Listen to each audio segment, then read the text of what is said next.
तो आज की कहानी ऐसे एलियंस की है जो साइज में बहुत बड़े थे। वो इंसानों को मारकर उनके खून से ऐसे पौधे बना रहे थे जो जहरीले और खतरनाक थे। वो इंसानों को मार रहे थे। हर तरफ तबाही का माहौल था। कहानी के शुरू में हमें एक रे नाम का आदमी दिखाया जाता है। उसकी बीवी ने उसे छोड़ दिया था क्योंकि उसके पास अच्छी नौकरी नहीं थी जिससे वो अपनी बीवी और बच्चों का ख्याल नहीं रख सकता था। रे का बेटा उससे नफरत करता था और उसकी बेटी उसे बहुत प्यार करती थी। अब जब उसकी बीवी उसे छोड़कर जा चुकी थी तो बच्चों का ख्याल अब रे को ही रखना था। घर में बैठा रे का बेटा जब टीवी पर खबर सुनता है कि कई शहरों में तूफान और ज़लज़ले आ रहे हैं। जब रे अपने बच्चों के लिए खाना लेकर आता है तो वहाँ पर उसका बेटा नहीं था। उसकी बेटी उसको बताती है कि भाई गाड़ी लेकर कहीं पर चले गए हैं। रे तो ये सुनकर परेशान सा हो गया था, इसलिए वो जल्दी से बाहर अपने बेटे को ढूंढने जाता है। रे देखता है हर कोई आसमान को बहुत ही हैरानी से देख रहा था। वहाँ पर शहर के बीचों बीच कोई चीज आकर गिरती है जिससे बहुत सा धुआं उठने लगा था और तेज हवाएं भी चलना शुरू हो जाती हैं। रे भी अपनी बेटी के साथ ये सब कुछ देख रहा था। तभी अचानक से हवाएं रुककर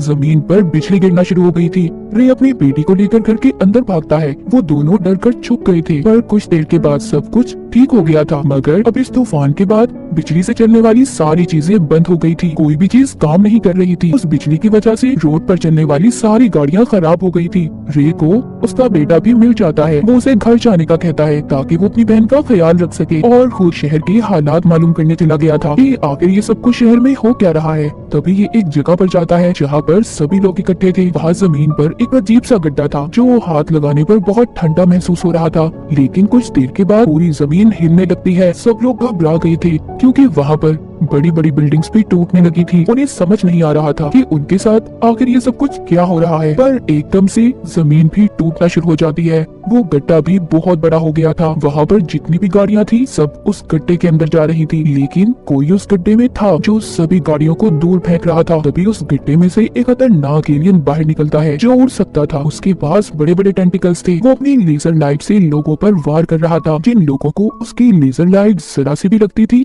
वो इंसान धुएं की तरह हवा में गायब हो रहे थे। चारों तरफ एक अफरा तफरी मच गई थी।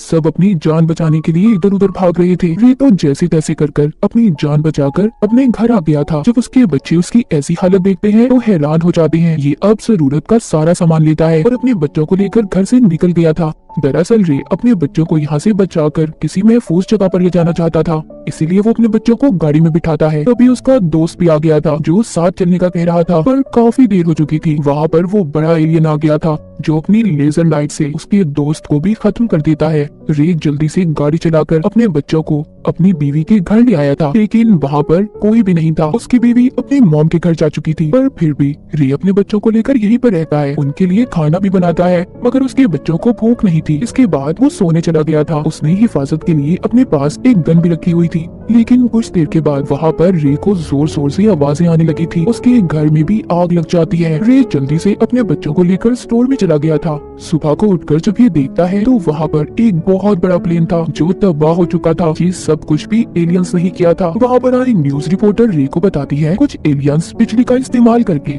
जमीन पर आ चुके हैं। वो बहुत खतरनाक हैं और अब तो वो तादाद में भी बढ़ने लगे हैं। उनके पास एक खास कवर है जिससे वो खुद को महफूज रखते हैं, इसीलिए तो हमारी आर्मी भी उनका मुकाबला नहीं कर पा रही। सभी बातें सुनकर रे बहुत ज्यादा डर गया था। वो अपने बच्चों को यहाँ से भी ले जाता है। वो अपनी गाड़ी को एक अलग ही रास्ते से लेकर जा रहा था। वहाँ पर वो आर्मी को देखते हैं जो शहर की तरफ जा रही थी। रे भी अपनी गाड़ी को शहर की तरफ ले जाता है, लेकिन वहाँ पर पहुंचकर वो उन लोगों को देखते हैं जो अब बेसहारा हो चुके थे। उनका सब कुछ तबाह हो गया था, इसीलिए वो रे की गाड़ी पर हमला कर देते हैं क्योंकि वो भी इस गाड़ी की मदद से किसी महफूज जगह पर जाना चाहते थे। वो रे को गाड़ी से बाहर निकलने का कह रहे थे। वो उन पर अपनी गन कर देता है, पर वो लोग तादाद में बहुत ज्यादा थे, इसीलिए रे उनका मुकाबला नहीं कर पाता और चुपचाप अपनी गाड़ी को वहीं पर छोड़कर अपने बच्चों को लेकर एक होटल में आ गया था। बाहर सभी उसकी गाड़ी के पीछे लड़ रहे थे। सब बहुत ज्यादा डरे हुए थे। अब सब के सब इकट्ठे हो जाते हैं। वो एक बहुत बड़ी शिप की मदद से यहाँ से इस शहर से निकलना चाहते थे। रे भी इन लोगों में ही था, पर तभी उसकी बेटी आसमान की तरफ देखती है। वहाँ पर जितने भी परिंदे थे सब एक ही तरफ उड़ रहे थे। इधर भी बहुत बड़े बड़े एलियंस आ गए थे। सभी अपनी जान बचाकर भाग रहे थे। सब के सब शिप में चढ़ गए थे। ये समझ रहे थे कि इनकी जान बच गई, पर एलियंस इनको इतनी आसानी से कहाँ छोड़ने वाले थे। पानी में अजीब सी चमकीली रोशनी होने लगी थी। वो एलियंस पानी में भी आ गए थे। उन्होंने वहाँ पर आकर पूरी शिप को उल्टा दिया था। सभी लोग पानी में गिर गए थे। एलियंस पानी में भी सबको मार रहे थे। रे अपनी बेटी और बेटे को बचाकर एक पहाड़ पर ले जाता है। वो दूर बैठे देखते हैं कि एक भी इंसान उन एलियंस के वार से बच नहीं पाया था। जाते हुए रे तो ये भी देखता है कि आसमान से लोगों के कपड़े गिर रहे थे क्योंकि एलियंस उन्हें अपनी लेजर से धुएं में बदल रहे थे। रे सभी लोगों के साथ उस जगह पर आ जाता है जहाँ पर आर्मी वाले एलियंस का मुकाबला कर रहे थे। चारों तरफ बिजली गिर रही थी। रे का बेटा भी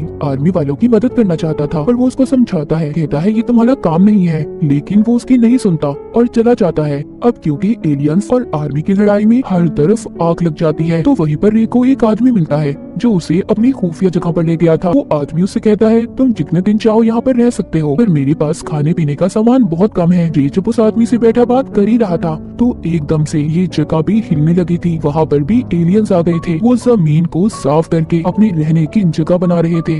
रे ये देखकर हैरान हो जाता है। फिर अगली सुबह वो एक पौधा देखता है जो दीवार से निकल रहा था। वो सारा पौधा खून से बना हुआ था। रे को उसे देखकर पता चल गया था कि ये पौधा जरूर एलियंस ने ही बनाया होगा। तभी उसे ऊपर के हिस्से से आवाजें आती है। एलियंस ने इनके घर की छत को तोड़ दिया था। वो अंदर आकर अपने बड़े बड़े टेंटिकल से पूरे घर को देख रहे थे कि यहाँ पर कोई इंसान तो नहीं, इसीलिए ये अपनी बेटी और उस आदमी को लेकर छुप जाता है जिसके घर में रह रहा था। काफी ज्यादा ढूंढने के बाद वो एलियंस तो वहाँ से चले गए थे, पर खतरा अभी टला नहीं था। थोड़ी ही देर बाद वहाँ पर और दूसरे एलियंस आ गए थे जो इंसानों को ढूंढ रहे थे। रे अपनी बेटी को लेकर दोबारा से छुप गया था, मगर वो आदमी अब डर जाता है जिसका घर था। वो अपनी गन से उन एलियंस को मारना चाहता था। रे उसे रोकता है, कहता है क्या कर रहे हो तुम, जानते हो ये सबसे बड़ी बेवकूफी होगी तुम्हारी। अगर उन एलियंस को जरा सा भी शक हो गया कि हम यहाँ पर हैं, यहाँ पर कोई इंसान रहता है, तो वो इस पूरे घर को तबाह कर देंगे। वो आदमी अब रे के समझाने से रुक तो गया था,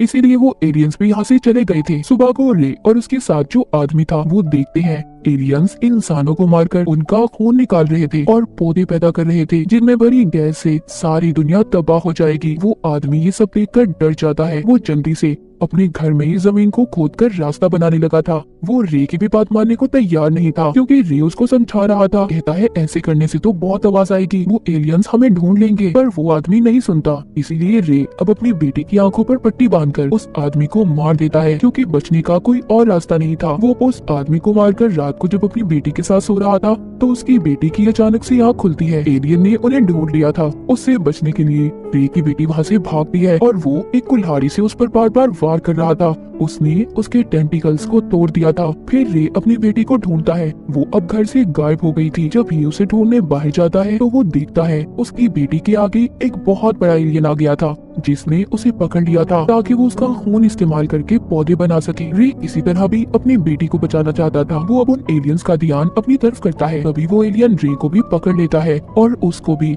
बाकी लोगों के साथ कैद कर दिया था। उस एलियन ने अपने अंदर बहुत से लोगों को कैद किया हुआ था, पर रे की बेटी अभी भी जिंदा थी जिसको देखकर वो बहुत खुश होता है। तभी अचानक से एलियन का एक टेंटिकल रे को अपनी तरफ खींच रहा था क्योंकि एलियन अब उसको मारना चाहता था, पर वहाँ पर जितने भी लोग थे सब रे को अपनी तरफ खींच रहे थे, उसे बचाने की कोशिश कर रहे थे। पर रे तो कुछ और ही सोच रहा था। उसको एक आइडिया आया था। उसके पास कुछ ग्रेनेड्स बॉम्ब्स थे। जब एलियंस उसको अपने अंदर खींचता है तो वो बॉम्ब को उस एलियन के अंदर डाल देता है। तभी बॉम्ब के फटने से वो एलियन खत्म हो गया था। अब वो लोग जो एलियन के अंदर कैद थे वो भी सभी आजाद हो गए थे। रे बाकी लोगों के साथ मिलकर दूसरे शहर में आ जाता है, पर यहाँ पर भी आर्मी के साथ एलियंस की जंग में सब कुछ तबाह हो गया था। तभी रे देखता है जो पौधे एलियंस ने बनाए थे वो भी अब आहिस्ता आहिस्ता खत्म हो रहे थे। आर्मी ने भी बहुत से एलियंस को खत्म कर दिया था। तभी वहाँ पर अचानक से बहुत बड़ा एलियन आ जाता है। सब भागने लगे थे। रे नोटिस करता है कि उस एलियन के ऊपर परिंदे बैठे हुए हैं, यानी कि उसके पास अपनी हिफाजत के लिए कोई कवर ही नहीं था। इसीलिए रे उन आर्मी वालों से एलियन पर हमला करने का कहता है इस पर हमला करो, ये मर जाएगा जल्दी। आर्मी वाले बहुत बड़े बड़े रॉकेट से उस एलियन पर हमला करते हैं जिससे उन्होंने आखिरी एलियन को भी मार दिया था। उस एलियन के तबाह होते ही उसमें से एक अजीब सा क्रिएचर बाहर निकलता है जो जमीन पर आते ही मर गया था। जमीन पर से सभी एलियंस खत्म हो गए थे। जिसके बाद रे अपनी बेटी को लेकर अपनी बीवी के पास आता है। उसकी बीवी अपनी बेटी को देखकर बहुत खुश होती है। रे का बेटा भी वहाँ पर था जो अपने डैड के गले मिलता है। सब लोग बहुत खुश थे और शुक्र करते हैं कि इनकी फैमिली को कुछ भी नहीं हुआ। उन एलियंस ने जो पौधे बनाए थे वो जमीन से अब बिल्कुल खत्म हो चुके थे और इसी के साथ ये कहानी यहीं पर खत्म हो जाती है।